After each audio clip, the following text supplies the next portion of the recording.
Hello everyone, আমি Purnima from Purnima's mehendi and nail art. তো আজকে আমি তোমাদের জন্য এনেছি 3D নেল আর্ট, যেটা আমি বিল্ডার জেল দিয়ে করব। বিল্ডার জেল বা হার্ড জেল যেটাই বলো, সেটা দিয়ে করব। তো প্রথমে আমি নিয়েছি একটা ব্লু কালারের পলিশ, নিয়ে সেটাকে এক কোট লাগিয়ে 60 সেকেন্ড কিওর করে নিয়েছি। তারপরে নিয়েছি একটা 9D cat eye. 9D cat আইটাকে অ্যাপ্লাই করে পার্টিকেলসগুলো অ্যাক্টিভ করলাম ম্যাগনেট দিয়ে, মানে যেরকম ডিজাইন চাইছি আমি সেরকম দিয়ে সেটাকে কিওর করে নিলাম 60 সেকেন্ড। তারপর নিলাম একটা matte top coat. Matte top coat নিয়ে আমি সেটাকেও 60 সেকেন্ড কিওর করে নিয়েছি। তারপর নিচে একটা হোয়াইট পলিশ, একটা পাতলা ব্রাশের সাহায্যে পলিশটা দিয়ে লম্বা লম্বা লাইন, মানে খোপ বানিয়েছি। দেখো আমি খোপগুলো কীভাবে বানালাম, বানিয়ে সেটাকে 30 সেকেন্ডস কিওর করেছি। তারপরে নিয়েছি আমি টপ কোট।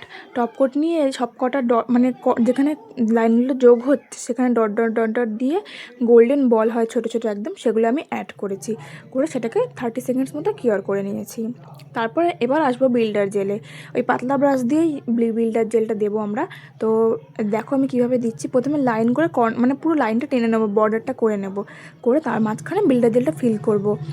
এবার আমি বিল্ডার জেলটা থিক লেয়ার নেব, ঠিক আছে, মানে একটু উঁচু মতো হয়ে থাকবে, দেখতে ভালো লাগবে সেরকম। দেখো আমি কীভাবে করছি। তো এরকমভাবে প্রত্যেকটা বক্সে নিয়ে নিয়ে আমি তো প্রত্যেকটা 30 সেকেন্ড করে শুকিয়েছি, লাস্টে একেবারে 60 সেকেন্ড কিওর করেছি। দেখো আমি সবগুলো একেবারে দেখাইনি, তাহলে ভিডিওটা খুব বড় হয়ে যেত। তো আমি অনেকটা করে নিয়ে আবার দেখালাম, লাস্টে পুরো কমপ্লিট করেছি, তারপরে তোমাদের দেখালাম। লাস্টে একদম 60 সেকেন্ড কিওর করে নেবে। তারপরে নেবে লাস্টে টপ কোট। টপ কোটটা অ্যাপ্লাই করে তোমার 80 to 120 সেকেন্ডস মতো কিওর করে নেবে। আর তোমাদের নতুন আর্ট রেডি। তোমরা দেখে জানিও এটা কেমন লাগলো। আজকের ভিডিও এই অবধি। Thanks for watching.